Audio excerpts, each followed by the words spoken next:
इस्तीफे की जहां तक बात है, पूर्व राजदूत ब्रिटेन के पीटर मेंडलसन इस्तीफा हो गया है। केयर स्टारमर जो वहां के प्रधानमंत्री हैं कि इनको राजदूत कैसे बना दिया, ये जानकारी होने के बावजूद कि इसके एप्स्टीन के साथ संबंध थे, उन्होंने देश से माफी भी मांग ली है।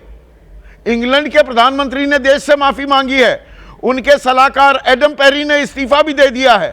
चीफ ऑफ स्टाफ मॉर्गन मैक्सक्वीनी का भी इस्तीफा हो गया है। स्लोवाकिया के राष्ट्रीय सुरक्षा सलाहकार मिरोस्लाव लाइचाक का इस्तीफा हो गया है। स्वीडन में बड़े राजनयिक हैं जैसे कि हरदीप पुरी हुआ करते थे, जोआना रुबिनस्टीन ने पद छोड़ दिया है। 7 बड़े इस्तीफे हो चुके हैं।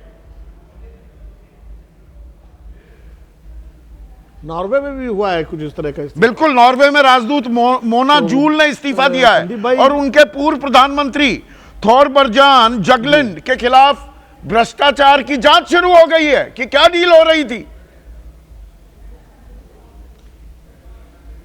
देखिए संदीप भाई, आपको याद होगा 2014 में जब एक मामला आया था सुषमा स्वराज जी को लेकर के, ललित मोदी का मसला था, तो राजनाथ सिंह जी ने एक स्टेटमेंट दिया था कि यूपीए सरकार नहीं है, ये एनडीए सरकार है, यहाँ इस्तीफे नहीं होते।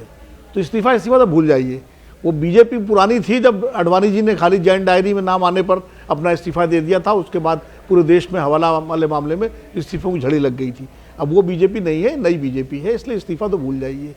आपको याद होगा एक वोल्कर कमेटी बनी थी यूनाइटेड नेशन की, उसमें नटवर सिंह का नाम आ गया था, और नटवर सिंह को इस्तीफा देना पड़ा था, और बीजेपी ने तब पार्लियामेंट नहीं चलने दी थी। याद है आपको वोल्कर कमेटी की रिपोर्ट? हाँ। उसमें नटवर सिंह का जब नाम आया था तो नटवर सिंह कौन सा 2006 की बात मंत्री थे उस समय? हाँ। वो तो कांग्रेस पार्टी के विदेश विभाग के सचिव थे।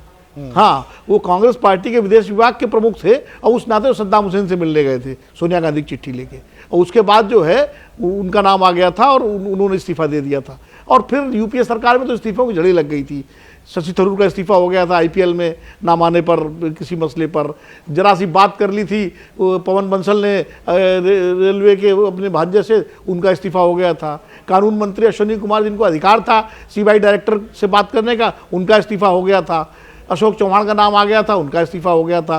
तो वो आज बीजेपी में भी आ गए हैं। अब इस्तीफा न देने का दौर है, तो इसलिए तो हाँ, अब वो तो बीजेपी में आ गए, वो तो खैर अलग मुद्दा है। तो इस्तीफे तो भूल जाइए, अभी तो डिफेंस हो रहा है ना। आप देखिए कैसे हमारे महेश वर्मा जी तो डिनाई कर रहे हैं, वो तो कह रहे हैं ये एप्स्टीन फाइल का हिस्सा नहीं है।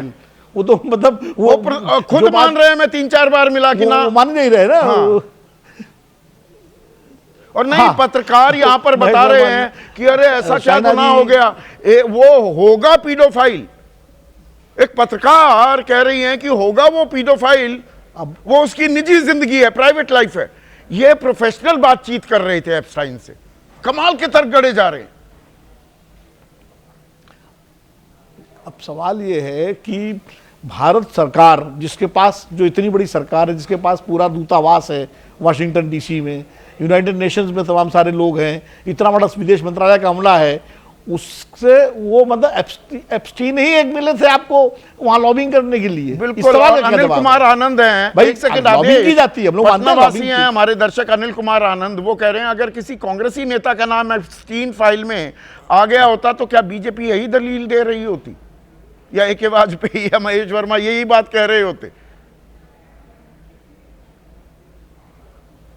नहीं, मैं ये बात सोच रहा था कि दिस एप्स्टीन फाइल्स में राहुल गांधी, अखिलेश यादव, तेजस्वी यादव, स्टालिन, ममता बनर्जी किसी का नाम आ गया होता तो आप सोचो कि इस देश में क्या होता, कि एप्स्टीन के बारे में उसकी पूरी कुंडली इन नेताओं को किस तरीके से पेश किया जाता। 24 घंटे की खबर हो चुकी होती। देखिए, हिटलर अभी राष्ट्रीय चैनल इस पर चर्चा करने से गुरेज कर रहे हैं।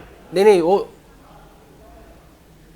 वो 24 घंटे की खबर होती और कई दिन तो जब तक ये रहती तब तक चलती रहती। लेकिन मैं दूसरी बात कह रहा हूँ आपको, हिटलर ने 60 लाख लोग मारे थे लेकिन कुत्तों से प्यार करता था, ठीक है ना। बात वो नहीं है। एप्स्टीन फाइल्स के कई सारे पहलू हैं। पहला पहलू है कि नैतिकता। हिंदुस्तान की राजनीति में नैतिकता की 13वीं हो गई है। आप देख लीजिए कि भारत सरकार के मंत्री के ऊपर ऐसे आरोप हैं कि वो एक अंतर्राष्ट्रीय दलाल के साथ उठते बैठते थे, उन्होंने खुद स्वीकार किया है, लेकिन नैतिकता उनके अंदर नहीं है। ना तो सरकार के मुखिया उनको उठाना चाहते हैं, ना उनके खुद की अंदर से आवाज़ नहीं आ रही कि भाई मैं खुद इस्तीफा दे दूं, मुझसे ये गलती हो गई है। तो नैतिकता का जो स्तर है हिंदुस्तान की राजनीति में, वो दिन पर दिन इतना गिर गया है कि किसी की जवाबदेही नहीं बची। और जब तक जवाबदेही तय नहीं होगी कोई इस्तीफा नहीं होगा। तो पहली बात तो ये है। दूसरी बात, उन्होंने खुद ये स्वीकारा है कि मैं उनसे मिला हूं।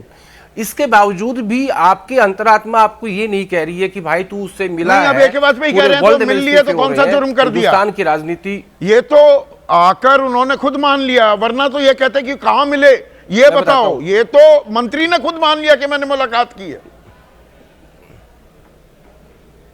देखिए संदीप जी, आप भी जानते हैं, वाजपेयी जी भी जानते हैं, इस सरकार में मंत्री खुद आके प्रेस कॉन्फ्रेंस करना चाहे पार्टी की फोरम से, वो नहीं कर सकते। बीजेपी की ये स्ट्रैटेजी उल्टी हो गई है, क्योंकि उनको ये लगा कि हरदीप पुरी स्वीकार कर लेंगे तो ये मुद्दा जो है वो खत्म हो जाएगा।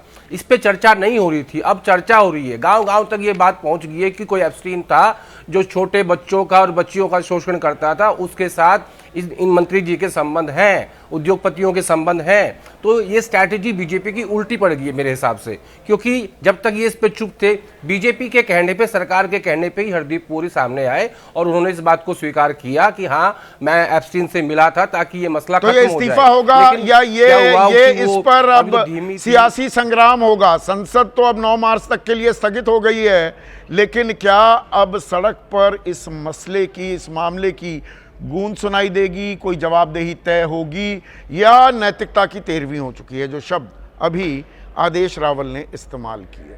आज बस इतना ही।